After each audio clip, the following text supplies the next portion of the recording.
Hey up and welcome to another Confident Club Cuppa in my kitchen this week, Curly. Hello. Hello everybody, hello Steve. What we're talking about from the book this week? About your book about being a duck up. Yes. We're talking about one of my favourite subjects, everybody, which is mentoring. I love mentoring. I've done a lot of it myself.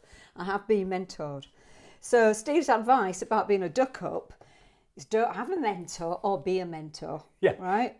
And just very briefly, you've put here, besides seeking out mastermind alliances, a really good thing to do, successful people also identify one or two individuals who can become their personal mentors.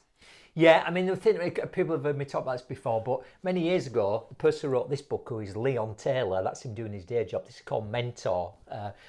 Leon's a great mentor. But I got a call going, will you mentor this guy, right? He's a diver, but he wants to take up a bit of speaking. He's doing a bit of speaking for us. Yeah.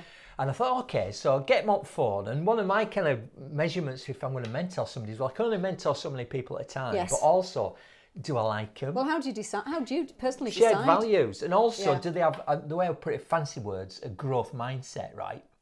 Because you might have achieved something in one area, like in this case, Leon had won a silver medal in the Athens Games, the Olympics, right? But I get Leon up on it. First thing he said, literally almost was, I realised that just because I won a silver medal doesn't make me a great speaker. We'll be starting with a blank piece of paper, right? Good attitude. Which is how we started. And unusually, I think possibly uniquely, when I took up running in my dotage, as it were, right, I thought, who do I know who can mentor me? And Leon, when he retired from diving, decided to take up running, mainly because he hates it, but that's another story, right? But it's become something of an expert on it. Obviously, he's an athlete anyway. So Leon is now my running mentor.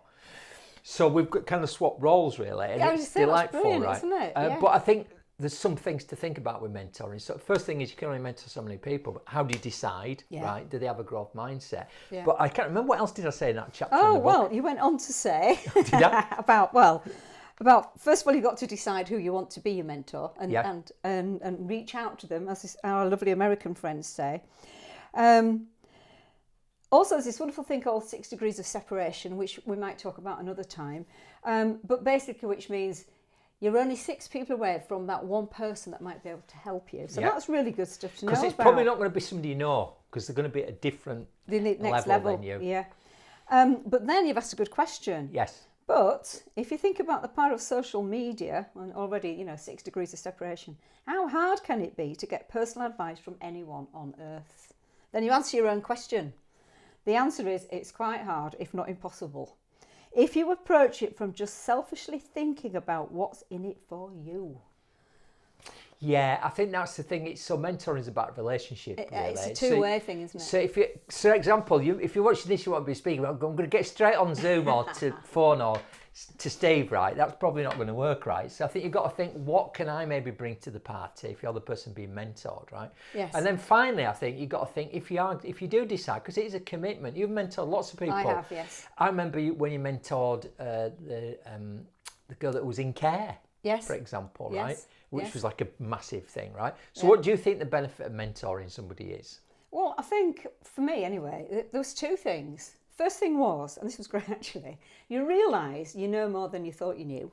Because you have to explain it to somebody else. Stuff that you've forgotten. And then also you realise you're probably not using it anymore. Yeah. So it is, you're right, I think the crucial thing is it's a two-way thing, and there's benefits to both parties. Yeah, so go find somebody to mentor or approach somebody else to mentor you, but like in the right way. Yes. I'll see there. Yeah. Bye.